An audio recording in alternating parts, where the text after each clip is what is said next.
Satatu, which, if you didn't know, that means, I believe, welcome in Irish or Gaelic. Welcome to the show. This is another episode of Ken's Corner, and I'm here with my friend, my good buddy, my fellow believer, Ken Smith. Hola, Jay. How are you? Give you a salute. How you doing, buddy? Good to see you. For those that did not know, Ken is here to do a Conor McGregor one punch fist straight to the jaw of fake news and media bias. I'll do a jumping. There you go. There you go. There you go. Thank you so much, Ken. Let's begin with your shirt. Yes. Who started this? Who started the shirt thing? The guy who commented on the I did because he commented on my Blackwater shirt, right? So I did. But anyway, it says your secret is safe with me. I wasn't even listening. So it's kind of a cool little. It's kind of a it's just a silly shirt I got for Christmas. But it's the secrets weren't listening too. They weren't. But that's my shirt. That's my shirt. All right. Did you have any comments that you specifically wanted to call out this week? Yes. Let me pull them up. Sorry. We're going through so much stuff this. All righty. Remember to like, share, comment, subscribe, do all that good stuff. It's how the algorithms work on YouTube. This one, first comment, Sherry Molina, really missed you guys. So much info. I just keep shaking my head at the insanity. You're going to shake it even more after today. Jesus keeping me sane and at peace in this crazy world. God bless you all. That was a great comment. Dan Ferguson, great to see you, brothers. Love your show. And by the way, my great-great-grandfather looked after Sitting Bull in Canada as he was on the run from the military. God bless you. Remember I talked about my Comanche shirt? Isn't that interesting? Yeah, that's really interesting. So anyway, thank you for that comment. Aileen Bryson, I haven't mentioned her in a while. Great show. Thank you both for giving us this information. Mostly thank you, Ken, for all the hard work you put into it. Love you both, Maranatha. Yes, Eileen, thank you. Thank you so much. And Christy Sherbarth, love your show. I came upon it a few weeks ago and have been watching it consistently ever since I found you. Love the humor and the topics. It is the show that keeps me well informed. Exactly. Thank you for taking the time and to keep all of us updated. Thank you. Appreciate that, Christy. I'm going to go through. I just want to go through real quick. You guys are killing it on comments, man. I had to pick 4. I'm sorry. Every comment was good. So many great comments. But here's it's a short list this week. Matt24, thank you. Martin Wilmabor, thank you. Sherry Molina, Dan Ferguson, Eileen Bryson, Shannon DeVoy, Christy Sherboth, Robert Lick, he always puts good stuff. Pat Mellon, Martin Coombs, Shulamite, PJ Fontaine, she always puts good stuff. Thank you, Jesus. David Landstrom, Lofstram, Susanna Lavelli, Patty Adams, Truth Watch, waiting on his return. Jenny B, she always puts good stuff. Angine Leiber, Karen Trout, Electric Life, Gingo to Bingo, always puts good stuff. Shirley Young, that's what I got. I think and to all the people who comment on Rumble, I just wanted to say we also read yours, but yes. But we will be more. I will make sure that I mention a few next time. It's just there's so many comments now. It's hard to know which ones to pick out. Yeah. This is just a YouTube. Yeah, I haven't even gone through the Rumble. Are there different people on Rumble? There are, aren't there? I believe there are different people on Rumble. Wow. I need to start doing the Rumble thing too. Absolutely. Yeah. We'll definitely get you access. I just wanted to kind of go off of what Eileen says. Yes, mostly Ken is definitely a proper thank you. Ken is this show's version of a Goyish Ben Shapiro. If we were the Weekly Wire rather than the Daily Wire, Ken would definitely be the editor in chief. He really does dig deep into the news. He does his research, and most of the stories are brought by him. So just want to thank him before we go any further for his very hard work, and he diligently does it for all of you. So thank you, Ken. You're I love it. You're an inspiration. I put in the work. It's part of my ministry right now, and I'm just putting in the work. I put in about 10 hours a week, 5 hours on usually Friday, 5 hours on Saturday, and we tape on Sunday. Last week we taped late. We taped on Tuesday because you're in Houston, so that's why. Back. Yeah, you were flying back, so we got the show out kind of a little later. So thanks for hanging out, guys. I know we did the week before we skipped, and then last week we scared you. Probably we were like wondering probably where were we, but we're back on normal. Yes, and something that is not normal. We're going to go into our first story right here. Thanks for the introductions, but let's go ahead and start with Governor Gavin Newsom decides that for the first time in California's history, he's going to cancel Christmas. Talk to me a little bit about this story, Ken. Oh, that's an awesome picture, man. Gavin Newsom cancels California annual tree lighting ceremony amid planned protests demanding an end to Israel's war against Hamas, sparking backlash from pro-Palestinian groups who accuse him of ignoring their pain. So not only did he make the people mad that he canceled the annual tree lighting event in Sacramento, but he made the people protesting, the pro-Palestinian groups protesting, mad because he's ignoring them. But anyway, Gavin Newsom fearfully canceled the annual tree lighting event ahead of the multiple planned pro-Palestinian protests. Newsom canceled the public event set to take place Wednesday, this last Wednesday, December 6th evening, and announced a remote pre-recorded event in its place. Oh my gosh. Newsom was slammed online as he stated the last-minute cancellation was over safety concerns. The tree lighting is a celebratory annual Christmas event that dates back to the 30s. This is or was a 90-second annual version, 92 years. Newsom claimed the program is unchanged, just the fact that nobody will be in attendance, not even Santa, right? So the pro-Palestinian groups even complained when he canceled and said, he is ignoring our pain. Even Elon Musk gave his 2 cents commenting, wow, on his Twitter after Newsom's announcement on X Twitter. But it's crazy. Well,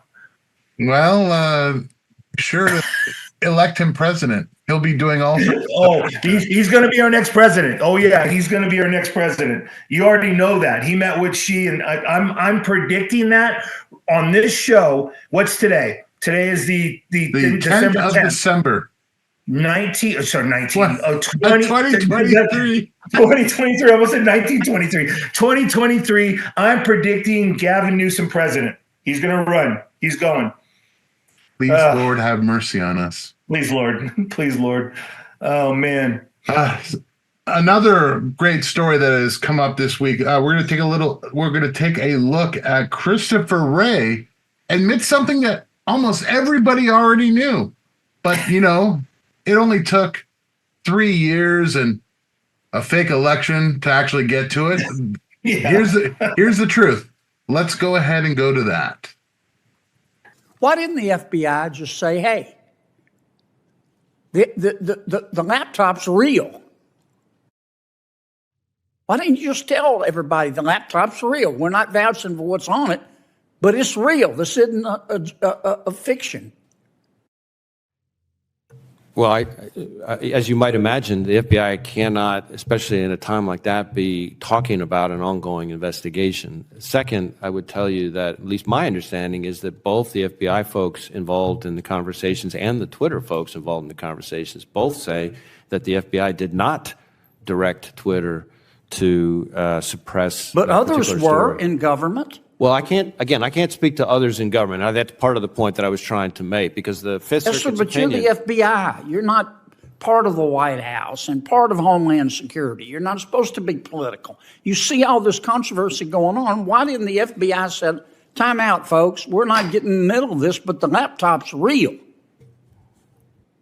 Again, we have to be very careful about what we can say, especially in the middle of an election season, because that's precisely some of the problems that led to my predecessors' negative findings from the Inspector General. Did you hear a gavel? Thank you, Senator I heard Kennedy. a gavel. So he admits, that's insanity. Christopher Wray admits it's real, and we just didn't want to, affect the outcome of the election. Well, so you did, Because if people knew the laptop was real rather than it was a Russian, disinformation story, the Yeah. election might be a little bit different. And I believe there's been polls that have shown that exact fact, that I believe 6% of people would have voted differently Yeah. if It was, they had confirmation that laptop was real, which, by the way, would have been a wipeout for Donald Trump. Yeah, totally. And so he admits they withheld the truth about Hunter's laptop because it was an election year. All right. I mean, listen to what he said. We have to be very careful about what we say, especially in the middle of an election cycle. I mean, an election season. So basically, Ray just said the FBI deliberately allowed the laptop is fake hoax to perpetuate during the 2020 election. And you remember that was like the laptop's fake and say it's Russian disinformation and all that. One question, how is that not interfering with the election? How is that not interfering, right? So lying and omission is still lying. So Ray is straight up liar. So the FBI couldn't say the laptop was real because they had to be careful what they said. However, it's okay to lie and say it was Russian disinformation. That makes perfect sense. It's beyond. That does make perfect sense in the clown world of the FBI. Clown world. Wow. Something else that is almost not really. Actually, this is good news. Gallup did a poll, and this poll also states something that I think everybody in the room knew, but now we have scientific data that kind of backs it up. So you can't say that conservatives are science deniers, because the Gallup poll says teenagers with conservative parents are more mentally healthy than children with liberal parents. Now, I wonder why that is. More stable. I got a couple of facts here, but teenagers are more likely to be mentally healthy if their parents are conservative. That's the headline. Conservatives and very conservative parents are more likely to raise mentally healthy teens compared to liberal parents, according to a new study from Institute for Family Studies and Gallup. The IFS, Institute for Family Studies Gallup report found that the most important factor in mental health of adolescent children is the quality of relationship with their caregivers. The key driver is parents who have an authoritative style that combines affection and attentiveness to the children's needs. And why shouldn't that be the case, right? So kids crave structure, discipline, guidance, and authority. They don't want to be adrift, is what they found. Conservative parents enjoy higher quality relationships with their children, characterized by fewer arguments, more warmth, and a stronger bond, according to the both parent and child reporting. Notably, potentially confounding factors such as income and parental education are largely unrelated. That was the shock to the outcomes of observed in the study. Rich or poor, schooled or unschooled, if you do parenting right conservatively, your kid has a better shot. Seriously. I think everybody knew that already, because I think conservative parents are more likely to say Jane is a girl and Bobby is a boy. But as liberal parents, he's fluid. They are fluid. Yep. I mean, just that factor alone will make us a kid more sane. Yes. More rational. The whole nine. Yeah. More. Yeah. Speaking of something that is insane, let's talk about the universities in America, the Ivy Leagues. They say that anti-Semitism is okay. Yes. They were asked. So MIT, Penn, and Harvard presidents, they say the calls for Jewish genocide do not violate their code of conduct. And John Holler talked about this, and I have an update at the end that I'm going to say. But the presidents were testifying before the House Committee on Education and the Workforce about anti-Semitism on their campuses. All three presidents gave unacceptable answers across the board. They were all asked specifically, calling for genocide of the Jews if that violates their school's code of conduct. Straight up. I had a clip. I have so many clips today. I'm just going to talk about this. Each of the three presidents skated around the question and said, it depends on the context. That was crazy. Harvard president Claudine Gay was asked about students calling for intifada or from the river to the sea. Will they face any recourse? Gay called it hateful, reckless, and offensive, but said it was protected by freedom of expression. So I want to see if that happens for if that applies to the next person who demonstrates for pro-life activists. So because it doesn't. But the update: University of Pennsylvania president steps down amidst all the criticism that the anti-Semitism testimony. I mean, Liz McGill was her name, and she was the University of Pennsylvania president. She stepped down after this, and that happened today. So I would hope all of them would step down. Yeah. Well, you haven't seen the Harvard or the MIT president yet, but we'll see. It's crazy. They couldn't answer the question. They couldn't even say anything. So I know I sent you. Let's face it. They're collaborators. Yes. If it was 1937 and they were in Germany and there was riots rounding up Jews, the University of Munich, yes, they would be like, it depends on the context.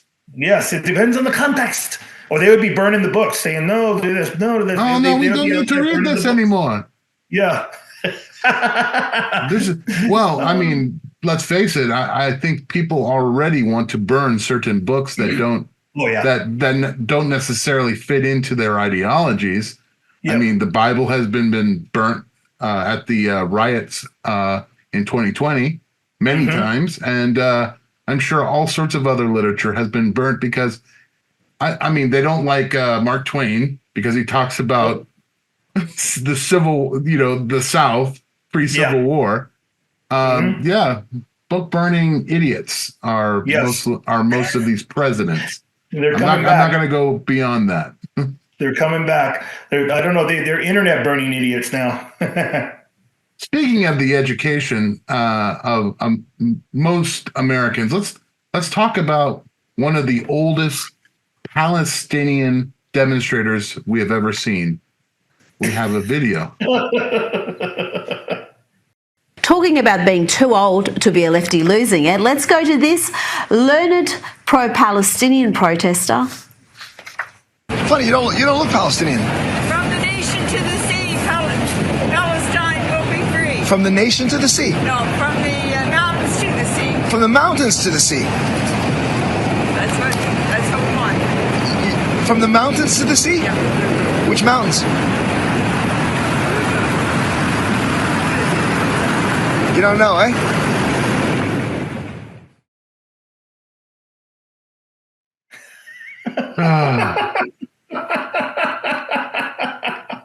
I had to throw that in. That's my clip. I saw that on Twitter. I was like, I got to give that to Jay. I got to throw that in somewhere. It's short enough. So. Oh man. You almost feel sorry for it. I feel very sorry. Someone has taken some organization. I'm not going to name names. Code Pink has taken advantage of this probably wonderful grandma, has excellent sugar cookies, and has twisted her mind to think that she's doing something good. From the nation to the sea. She's doing nothing but spreading disinformation. Oh my gosh, I'm crying. Fact check that one. Snopes. I was crying when I saw that. I'm sorry. Sorry. That's all right. But it's not just the old that possibly might have dementia. Unfortunately, 25% of young Americans between the ages of 18 and 25 or 29? 29. Yeah, 29. 18 to 29. Yeah. Think the Holocaust is a myth. Yeah.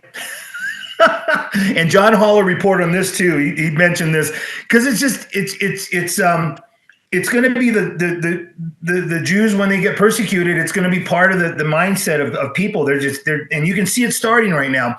But almost a quarter of young Americans think the Holocaust is a myth or exaggerated. A 50-state survey, which is which is crazy that 50 states were involved, found that a disturbing number of young Americans have bought into Holocaust denial and have spread on wildfire on social media. The greatest crime of the 20th century denied by Gen Z and millennial Americans. So they're hugely ignorant about the whole Holocaust. 1 in 10 young Americans believe that the Holocaust never happened, and almost 25% believe it is a myth or the number of Jews were killed has been exaggerated. Meanwhile, 12% of respondents say they've never heard or don't think they've heard of the word Holocaust before. Shocking findings of the first 50 states surveyed.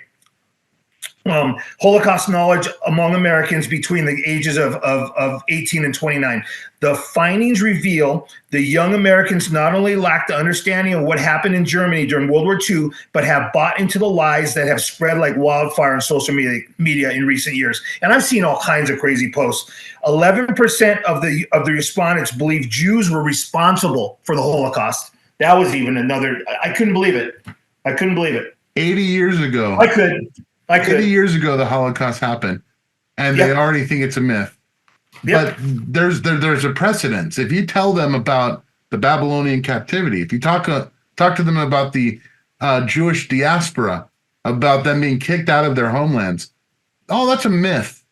And that, I mean, granted, that's thousands of years.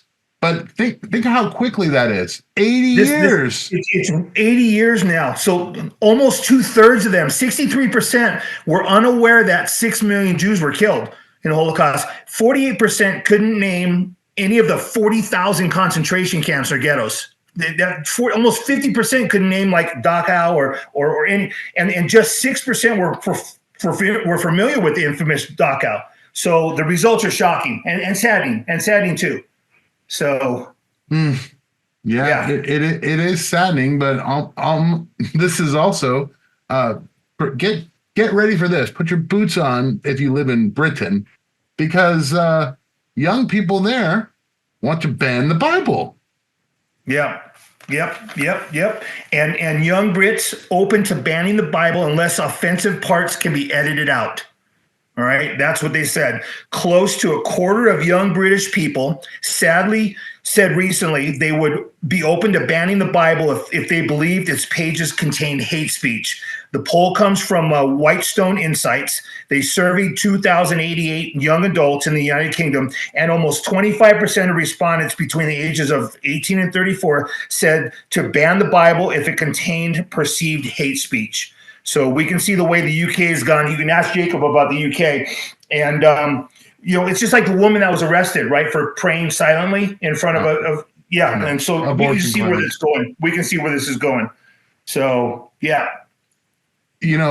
I wonder if you ask them what are the offensive parts of the Bible that you would have them pick out, I almost guarantee that it will be anything that has to do with sin.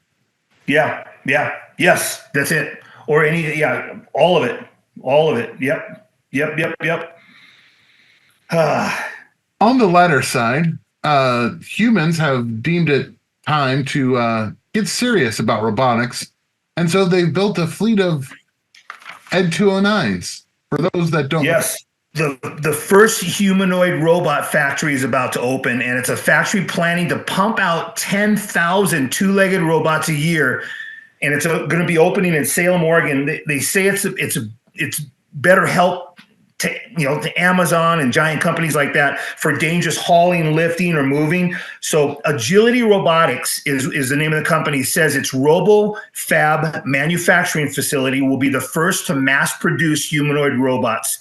And they've been testing a robot named Digit. And these other robots that they show, that Digit isn't the first robot, but it's going to be mass produced. Agility is the company. Agility has produced about 100 robots since being founded in 2016, but RoboFab is going to have a significantly larger capacity of 10,000 peak per year. So fun fact, Digit is 5'9", and she weighs about 140 pounds and can walk over and plug itself in when it needs to be recharged. So that's what's crazy. Yeah. Interesting. So we've begun to manufacture 10,000 a year, Yeah. will be built, and in the next 10 years, 100,000 robots. Interesting. That's a lot of robots. Wonder what the service life on these robots are. I don't know. That's the whole thing. They're gonna go and then be. I can't wait till the AI takes them over. Yeah, definitely. Are you gonna go back to the border? Yeah. Well, I believe the border is. How did I miss the border? Yes, You missed the border. Let's go to the border. Yes, Let's important. Yes. This is very important. Let's start with some videos about the border. Literally in the middle of nowhere, 2.5 hours to the closest major city. Thousands are crossing here illegally every day, and the situation is completely unsustainable. We'll step out, give you a look at the scene here. This is a mass, hundreds upon hundreds of people who have crossed the border illegally and are camped out here at the border wall, waiting to be apprehended by Border Patrol. You'll quickly notice these are all single adult men. There is not a single woman or child in this group you're looking at. And these guys are coming in from all over the world. Large amounts of African men from Senegal, from Guinea, from Mauritania, from Egypt, others from the Middle East, others from Asia. This is Border Patrol's Tucson, Arizona sector, which just had 17,500 illegal crossings last week alone. That is the highest weekly total ever recorded. We talked to one for this sector. We talked to one man from Mauritania. He paid smugglers $10,000 to get here, first flying into Colombia. We talked to another man from Guinea who says once he's processed, he plans to head to New York City. Now, you might be wondering, well, there are breaches all in the wall, and we want to show you this remarkable video we shot yesterday. Take a look at this. Border Patrol and federal contractors were trying to fix a hole in the wall that smugglers cut when a huge surge of illegal immigrants came pushing through that gap, trying to get into the United States and successfully doing it before Border Patrol could fix it. They were trying to weld it, and all these people started pushing through the hole in the wall. And you'll notice there's a human smuggler dressed in black right on the other side of the wall. He sees our camera. He kind of just gives us a shrug and then salutes us, essentially saying, finding these cuts in the wall all over the place. They try to fix them. There's nothing they can do about it. They say it's like a game of whack-a-mole. Take a listen to what the Border Patrol Union had to say out here. This is what has been caused by an open invitation by the administration that said, hey, come on, ask for asylum and you'll get released. It takes a toll on operations. It takes a toll on the men and women that are out there putting their lives on the line each and every day. Elsewhere along the border, take a look at this video out of Border Patrol's San Diego sector. News Nation capturing this footage of a large amount of Chinese male nationals that crossed illegally near the Jacumba Hot Springs area. So this is happening all along our southern border, guys. The entire world is showing up here at our doorstep. They're crossing illegally, and they are expecting to get released here into the United States. It's happening here in Lukeville. It's happening in Eagle Pass. It's happening in San Diego. Dana, you mentioned off the top, the port of entry here in Lukeville is completely closed down. That is because CBP is surging officers here to try to help Border Patrol deal with apprehending all these folks. On top of that, all of the Border Patrol checkpoints in the Tucson sector and the local highways have also been closed down. Those checkpoints are invaluable for trying to be a second line of defense in stopping both human smugglers and fentanyl smugglers. And why are they coming, Ken? Because our laws are broken. Lawless. Our system You're lawless. is broken. It's broken. Yes. There's so much lawlessness, and that Jesus predicted that, guys. So just know that we're gonna have a lot of lawlessness, and we're gonna have even more so. This is not the worst. It's gonna get worse. It's gonna get worse, and we have to just focus on the Lord. So we have another video. It's a tweet.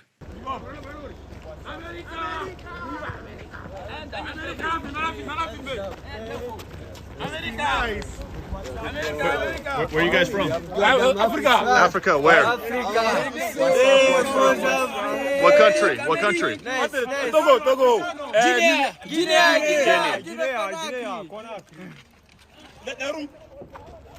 Go yeah.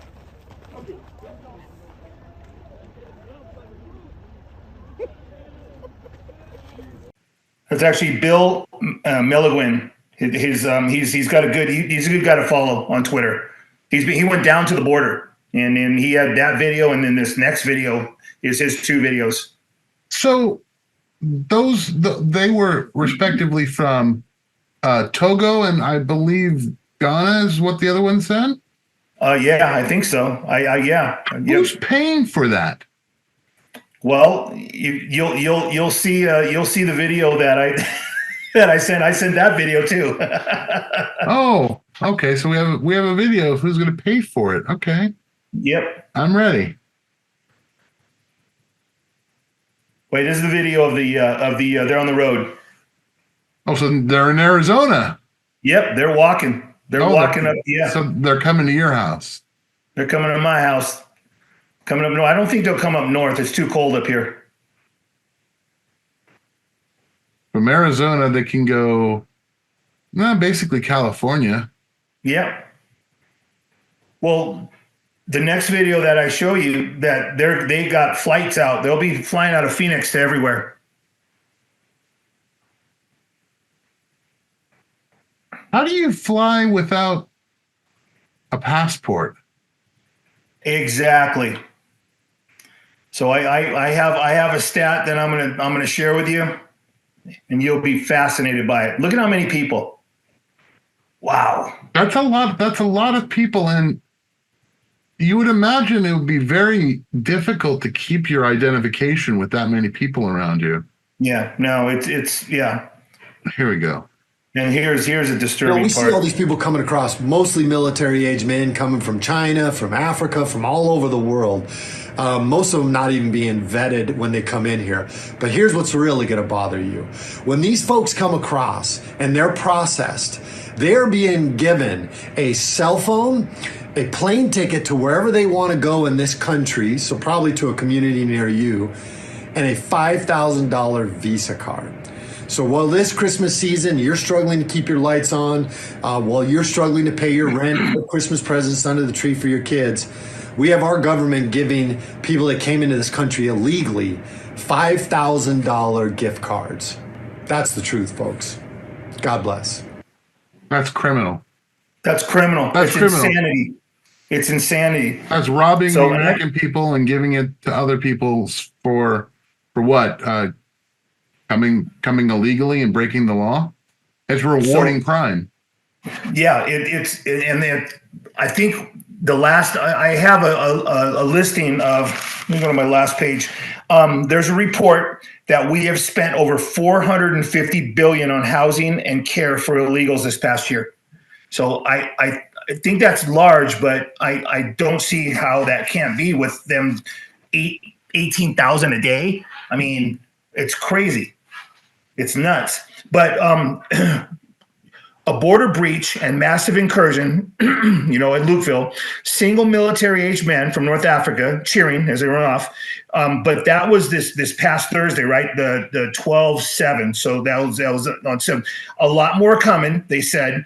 They tell us there are hundreds behind them. And this is, like I said, this is from Bill Melugin, Melugin, and he's a good guy to follow on Twitter. But so I had friends that went to Africa, all right, and they went on a safari, $25,000 a piece safari for a week in Africa. Well, $25,000 for both of them, and the hoops they had to jump through were unreal. So of course, a valid passport, identification, proof of health, and vax status were also mandatory. Weird how that works, huh? And this is just a judgment on this country. It's just a judgment, and we can see who's in charge as a judgment. We can see what's happening as a judgment. So it's beyond. We can see what they use the American people's tax dollars for. That is a judgment. A judgment. It's a judgment. It's what it is. You can't look at it. You have to go to that 31,000 foot level, that spiritual level. You have to look at it at that. It's supernatural. These people, their minds are debased. The people in charge, and they're just taking money themselves. Incredibly debased. A plane ticket to anywhere in the United States, anywhere, and plus $5,000 plus a phone, and it's crazy. It's beyond fathomable. And at the end of the day, who gets to pay that bill, that Visa card bill? Well, have you taken a look at your interest rates lately on Visa? Yeah. Taking a look at your over limit charges on Visa. Yeah. Also your credit score. Yeah. How much? Yeah. What's the 26%, 25%? Yeah. Yeah. That's because Visa cannot fail because Visa works for the government. Exactly. And just like Google. Yeah, just like Google. Our next story is a little bit lighter. We're very happy to get to this part. So we're going to talk about what's going on in Israel, which is they are on the cutting edge of fashion. So we're going to go ahead and talk a little bit about the fashion trends of Israel, which is spectacular, if you ask me, okay? You can look fabulous and be ready in a minute's notice for a firefight with today's new fashion, the AR-15. Now, this playful ensemble, let me get this. This playful ensemble gets you ready for a workout while also getting you ready to fight against Hamas. The AR-15 with the nice bandolier. Leotard. Finally, we also have another beautiful piece. Here we go. Whether you're going to the beach or going for just a walk by the seaside, look fabulous and be tactically prepared with this beautiful ensemble of short shorts and the AR-15. Finally, we have this one. Whether walking your dog or fighting for the existence of your country, be fashionable, be armed with the AR-15.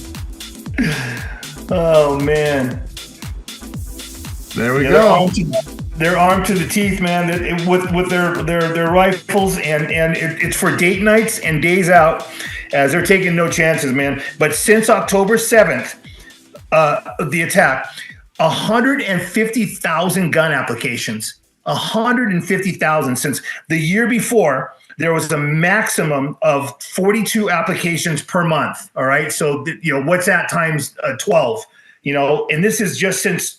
What's October 7th? So we're at the 10th of December. So, like 5 weeks, right? Or wait, October. So 5. It's 6, 7, 8 weeks. 6 weeks. Where are we at? 6 weeks. Yeah. But Israelis have been arming themselves with all kinds of firepower as they feel an overwhelming need to protect themselves. And, it's beyond. So here's what Netanyahu said. He said, "We are in the midst of a campaign for our existence. We are encouraging civilians and are helping civilians to arm themselves with personal weapons for defense." And real quick, on November 30th, Hamas conducted another attack, and that was in between, after the other attack in Jerusalem. And the guy the attack killed 3, but he was stopped by an Israeli civilian with a gun. So that's totally. And interesting. We're gonna. Yep. Now, I want to kind of compare this. When Hamas decides to cross the border and brutalize Israelis, the Israelis respond by getting guns and preparing themselves to fight the invaders.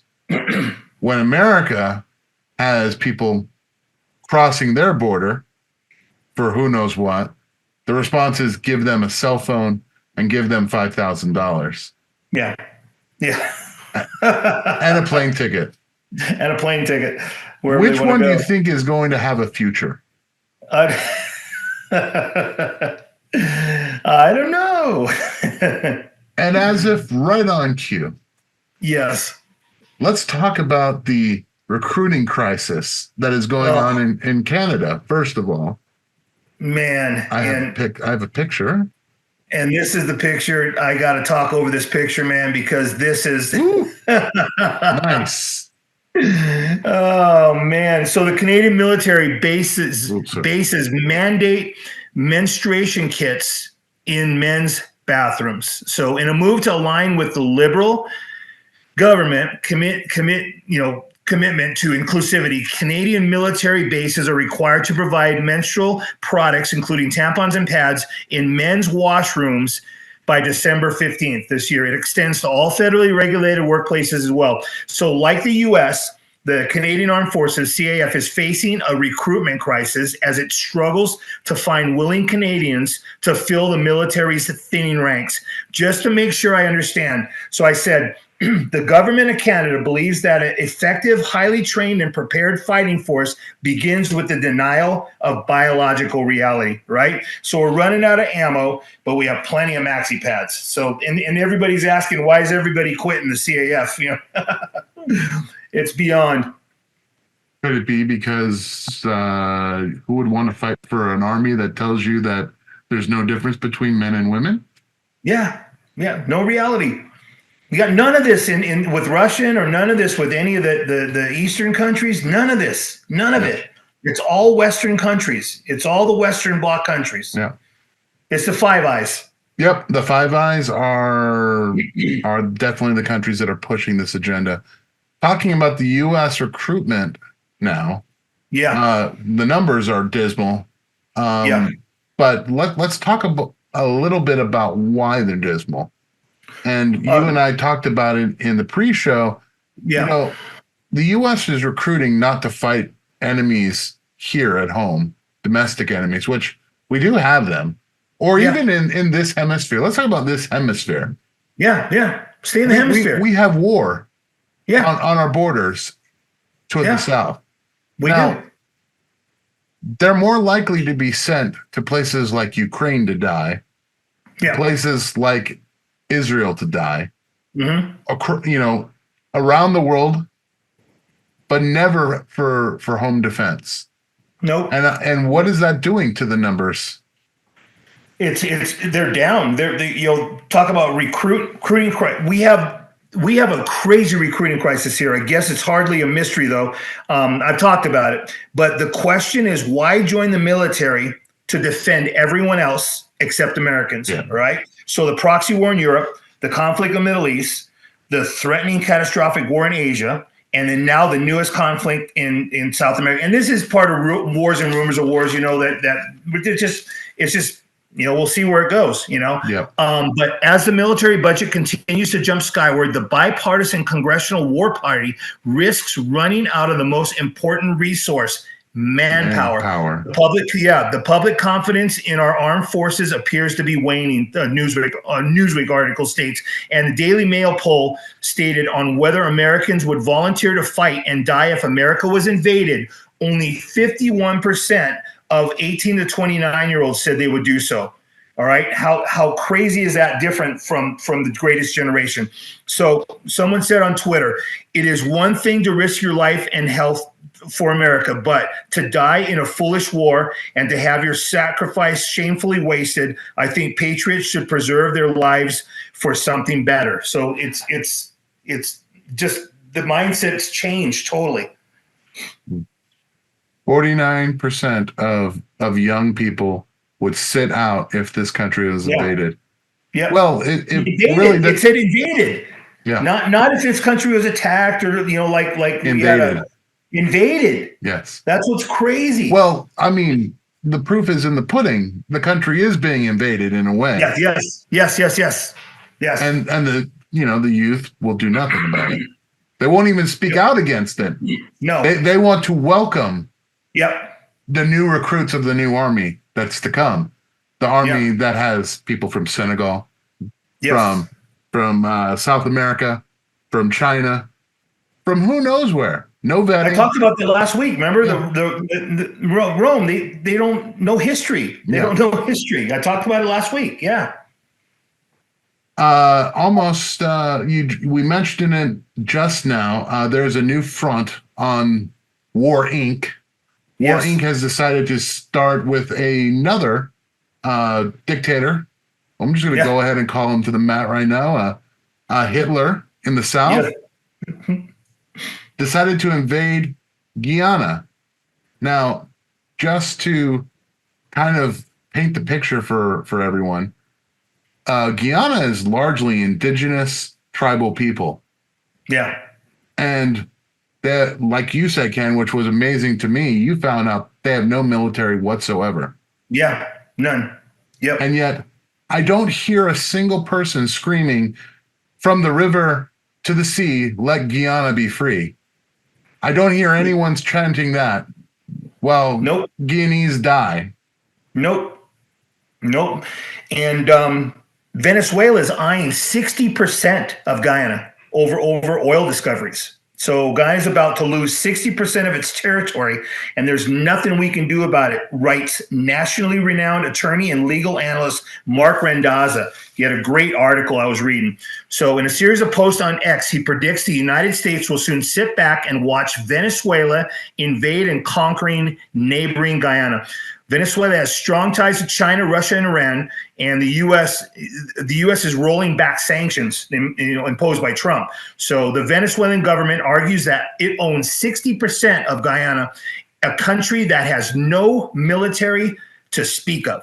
In fact, Google Maps has already started redrawing the borders, right? So we talked about that on the pre-show, and Bing Maps still hasn't gotten the memo yet. So I find that fascinating. So Randazza calls Google a fully owned subsidiary of U.S. intelligence service. The U.S. is bogged down in Ukraine and Israel and simply cannot afford another conflict. Randazza also said our military is anemic right now and in no way prepared to get involved in a jungle war in South America. That's a truthful statement right there. Yeah, we can't have recruiting like we have and just send.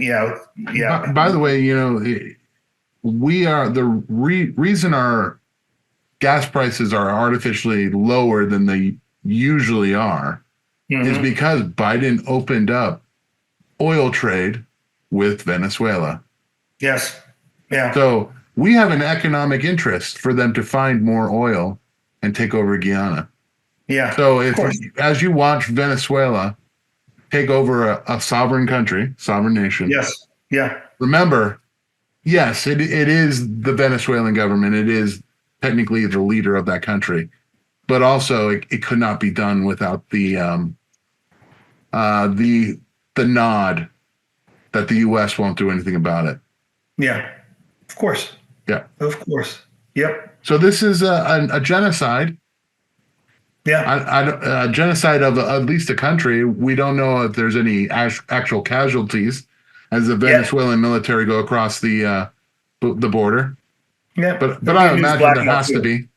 Oh yeah, there'll be a news blackout. You know, they don't want you to know. So a genocide of Native Americans, and no one says anything. Nothing. Yeah. Meanwhile, the important people, the people that really matter, they as countries are fighting wars and blood is being spilled, they're serving up gourmet burgers to their constituents as the UN decides to convene a climate elite summit. Talk to me a little bit about that. So this UN climate summit serves gourmet burgers to elites demanding public being banned from eating meat, right? So you've heard them, the powerful globalist elite jetting off to the United Nations. And this is the COP28 climate summit in Dubai.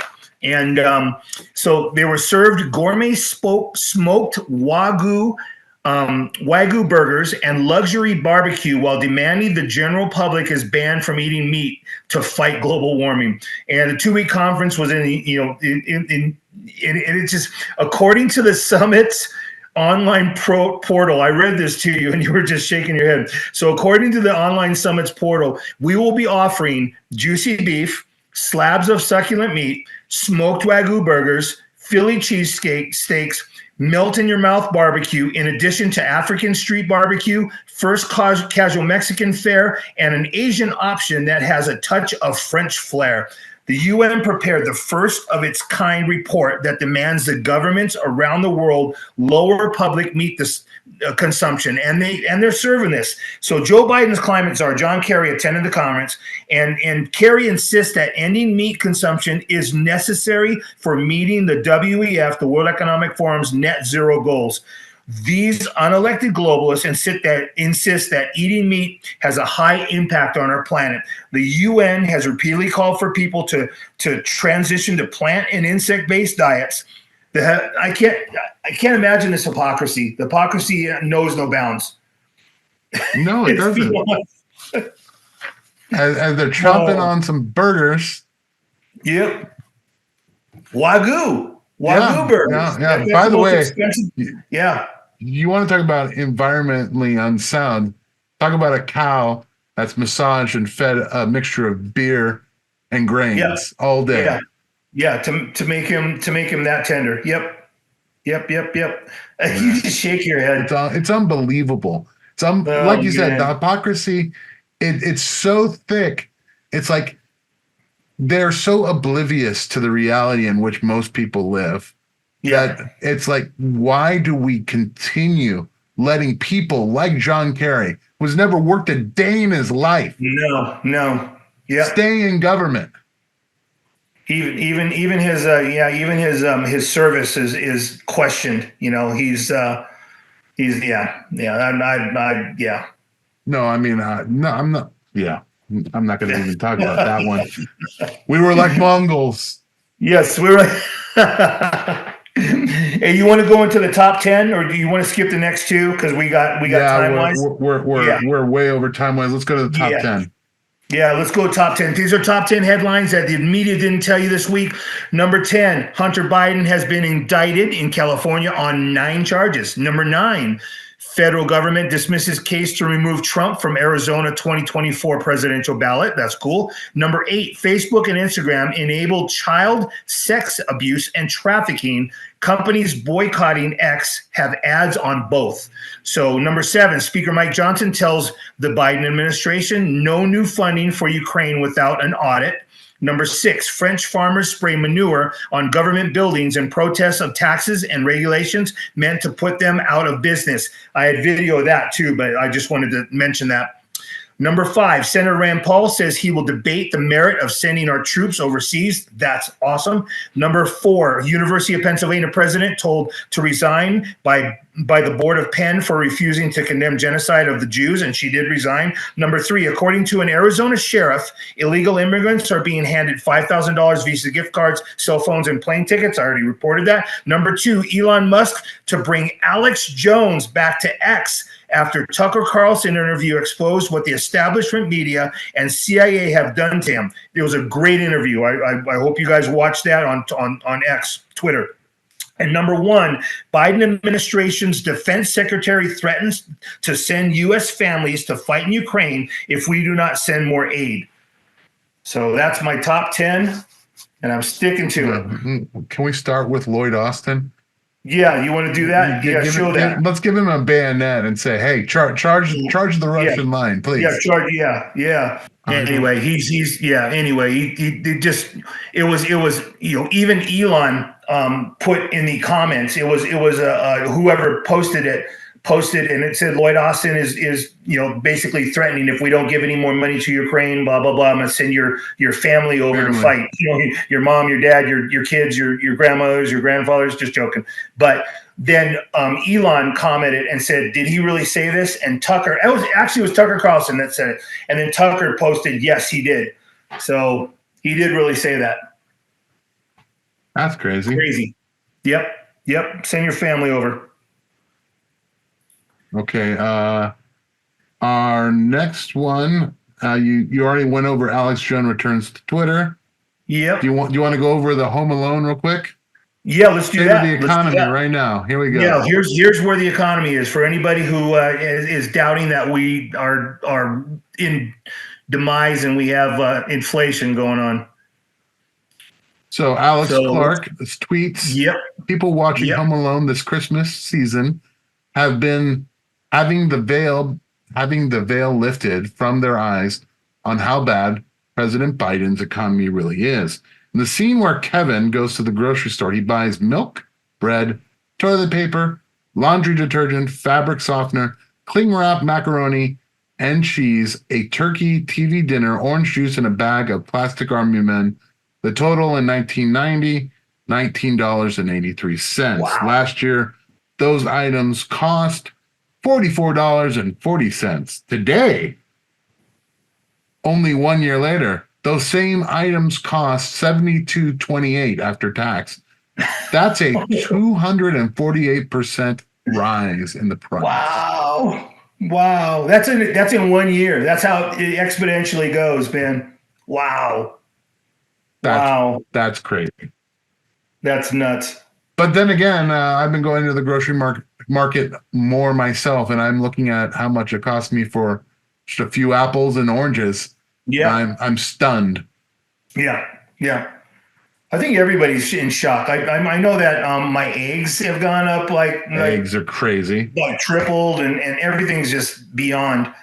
My coffee's gone up. Coffee's gone up crazy. Yeah, coffee's gone up quite a bit too.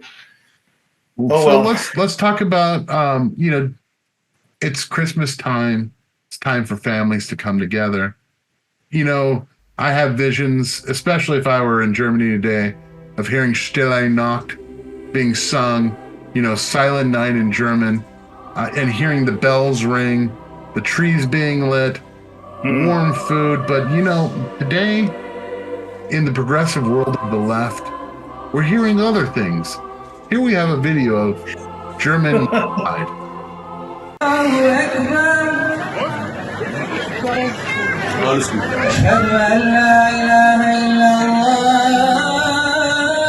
Sehr weihnachtlich.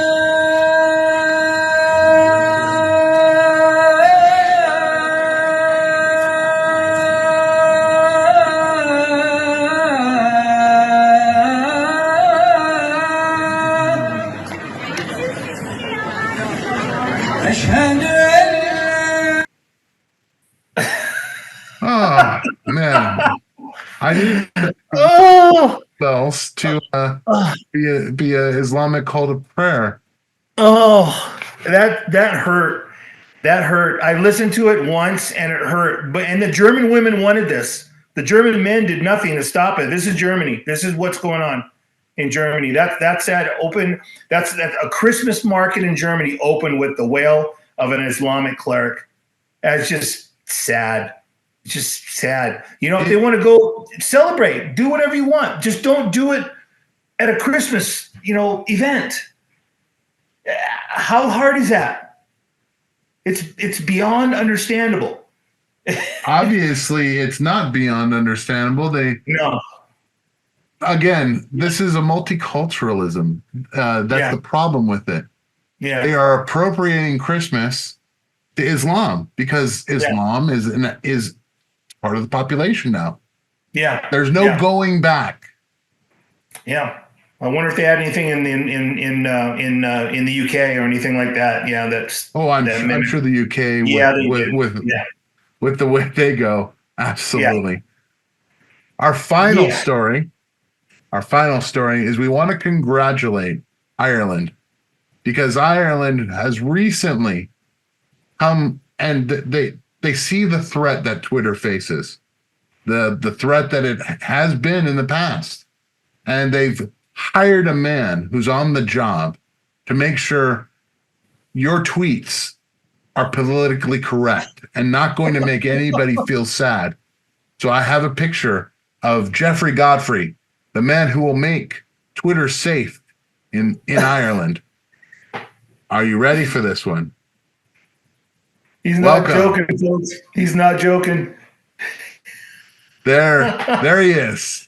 He's not joking, folks. The man who will save Ireland from him. Tweets. That's him. That's the guy. Yep. Oh man.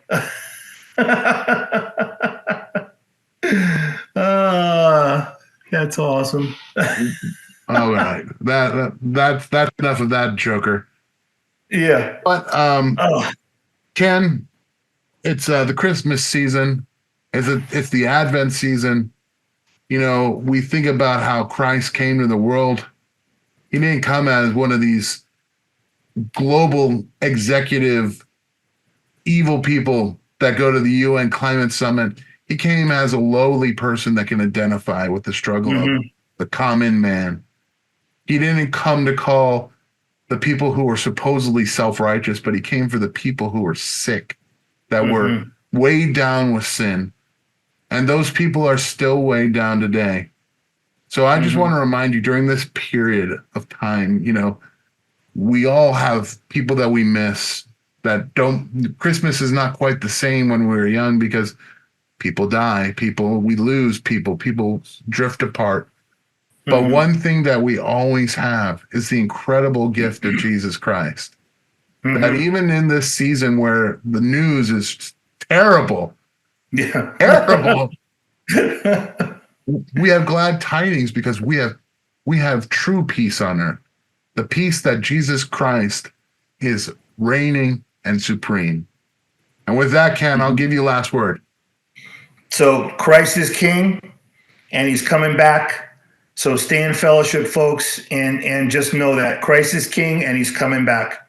And he's coming back to rule and reign on this planet. So he's going to, I mean, it's going to be a new planet after the 1,000-year millennium, and it's going to be awesome. It's going to be awesome. New heaven and new earth. It's going to be fantastic. So I just laugh with us, you know. Yes. Laugh with us. Amen, my brother. And hopefully before then we can do a real fist bump. But if not, yes, I look forward to the day that we can rejoice at the wedding feast of the Lamb. Amen. All right, God bless you. Thank you for watching this episode of Ken's Corner. We have one more episode of this year, and then I believe Ken and I are both taking off for the last week of Christmas, December, which will be Christmas. So we'll see you one more time this year, and then we'll see you in the new year. Till then, awesome. We're signing off.